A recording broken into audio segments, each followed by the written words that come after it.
Hey, everybody, this is Tim Gillette, and this is the Simple Easy Marketing Podcast. How long should your content be? You know, over the years, that is the one question I keep getting asked. From blogs to live streams to podcasts, how long should it be? That's the question we're going to answer today. Before though, I wanted to actually tell you about some of the people who actually help us bring this show to you. This show is brought to you by Simple Easy Events, simpleeasyevents.com.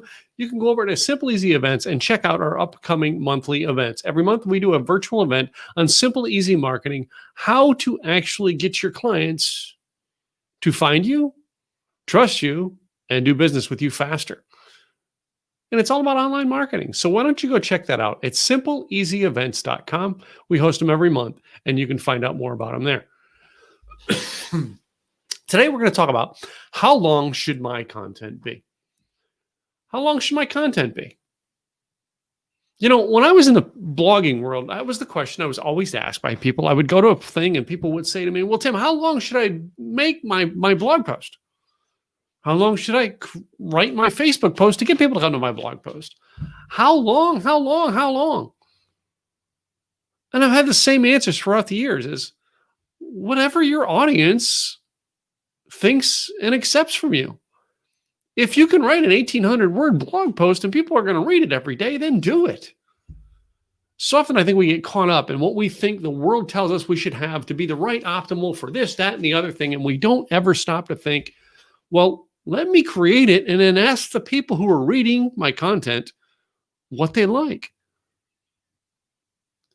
Let me actually create my live stream videos and see how long people stick around to watch it.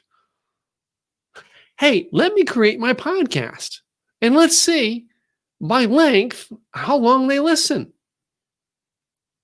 My point to this whole thing is, I was asked today while on my other podcast is, Tim, what was the thing that Zig said to you about having long hair? And like Zig did not tell me to always have long hair. It was not his point. His point was to always be you. That same person also asked me, hey, Tim,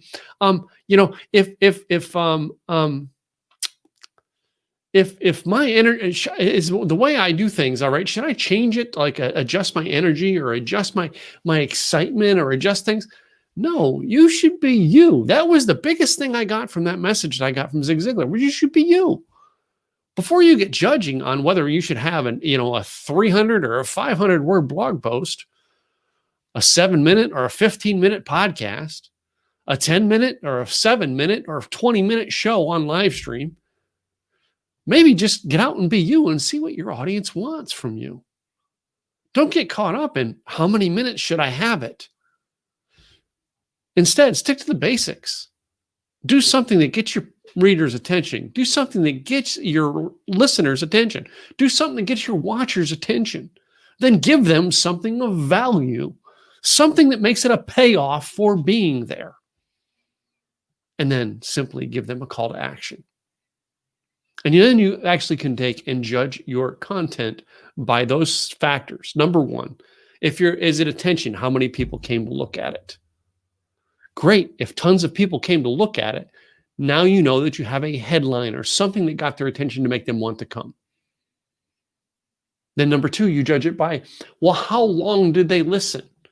You can watch metrics to see how long did they listen to how long did they watch my video on Facebook?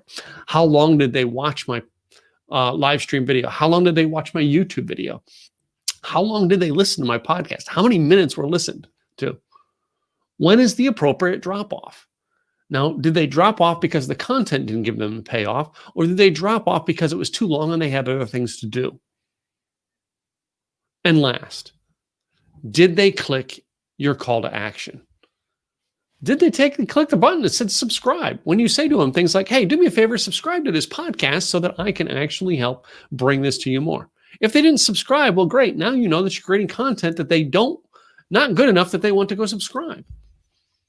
And it all goes down to this. Basically, what does the audience want? If you're creating calls to action that the audience wants, they're going to be clicking onto it. To get to that call to action, you have to create content that they want to hear, a payoff by itself. If they aren't listening to the content, it's not a payoff for them to stick around. And if you got great content and great stuff for them to stick around, but you can't get them to come watch your podcast, well, then your marketing doesn't say enough to get them to come listen to your podcast, watch your show, or read your blog post. It all comes down to those three things. What are you doing to get their attention? What are you doing to give them value? And what are you doing to give them a next place to go? I hope these things helped you guys. If this podcast helped you, do me a favor, subscribe. Go over to timgillette.com/Apple. It'll take you to our Apple podcast, and you can subscribe there. Or you can go over to simpleeasyevents.com. That's right, simpleeasyevents.com. Check out our next up-and-coming event, or simply go to my webpage, timgillette.com, and sign up for my newsletter. I'm Tim Gillette, and I will see you next time on the Simple Easy Marketing Podcast. Bye now.